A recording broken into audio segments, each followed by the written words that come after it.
Nous approchons de la fin de ce City Lyon by Simi. Je suis rejoint sur le plateau de BITV par Stéphane Raymond, directeur général adjoint en charge de la région Auvergne-Rhône-Alpes de Vinci Immobilier, avec qui nous allons parler de la zéro artificialisation nette et de sa traduction dans cette région.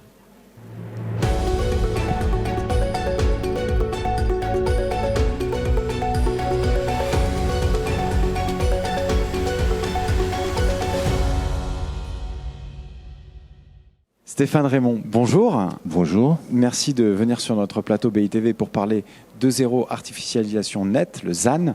Vinci Immobilier a pris cet engagement il y a maintenant 1 an et demi, 2 ans, de faire tous ces projets zéro artificialisation nette à l'horizon 2030. C'est un engagement national. Comment est-ce que ça se traduit en région Rhône-Alpes-Auvergne pour vous ? Bonjour, effectivement. Alors effectivement, c'est un engagement national qu'on a pris au début 2022. Et cet engagement, en fait, il est double. C'est de faire de Vinci Immobilier le premier promoteur national à atteindre le zéro artificialisation nette sur l'exercice de son métier en 2030, c'est-à-dire 20 ans avant les exigences de la loi climat et résilience. Et puis deuxièmement, qui est le corollaire du premier engagement, de réaliser 50% de son chiffre d'affaires minimum en recyclage urbain. Alors, on a les premiers résultats.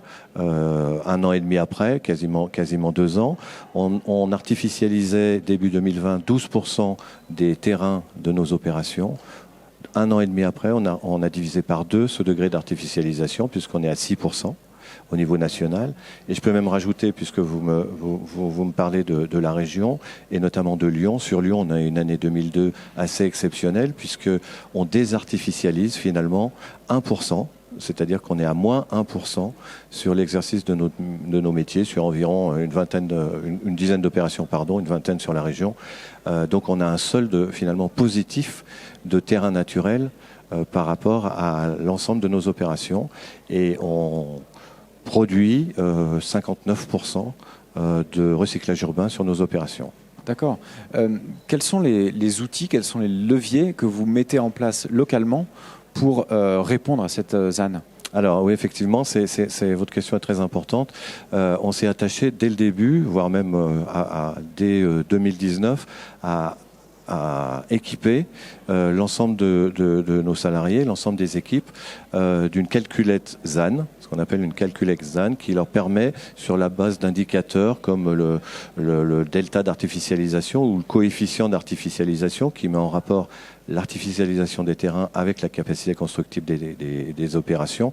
Chaque personne chez nous a cette calculette et donc peut piloter l'artificialisation de son opération au même titre qu'il peut avoir son bilan d'opération et piloter son bilan d'opération.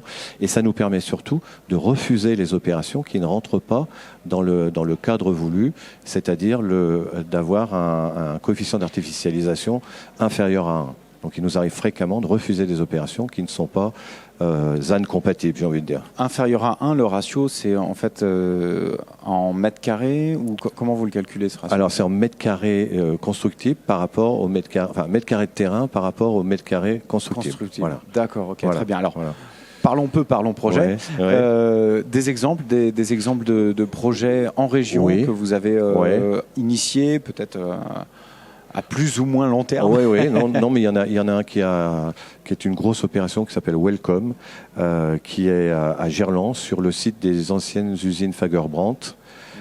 Voilà, qui était en friche depuis 2011, je crois.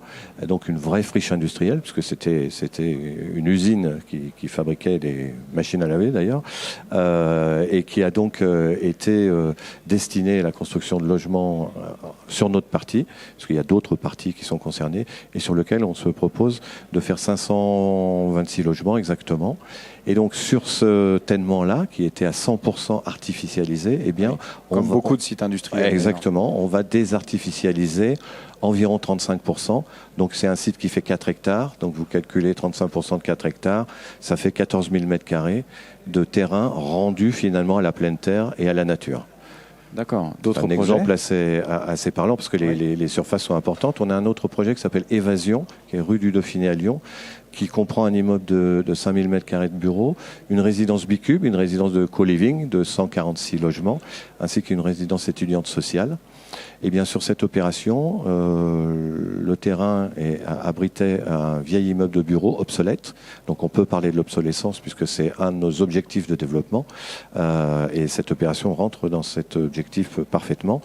Et on a pu désartificialiser là aussi, puisqu'elle était à 100% artificialisée, 2000 m² de terrain, là encore, qu'on rend à la nature. Donc qui viennent s'ajouter aux 14 000 m² dont je viens de vous parler. Et sur les opérations qu'on développe, on s'attache donc à faire ces additions et de pouvoir avoir à la fin de l'année finalement un solde le moins négatif possible, enfin le moins positif possible si on parle d'artificialisation et le plus négatif possible en désartificialisation.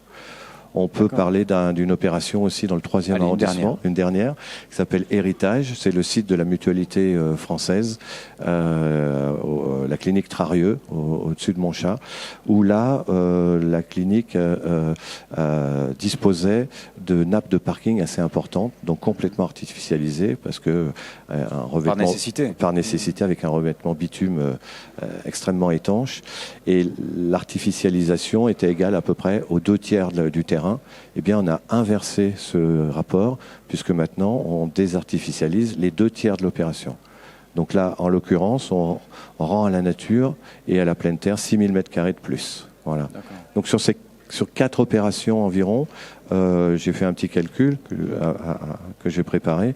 On désartificialise 24 000 m², par exemple, sur ces 4 opérations, ce qui représente quand même 2,4 hectares, ce qui est quand même pas neutre dans une métropole ou en l'occurrence sur la ville de Lyon, parce que ces opérations sont d'autant que la métropole pousse énormément dans cette direction. Exactement, voilà.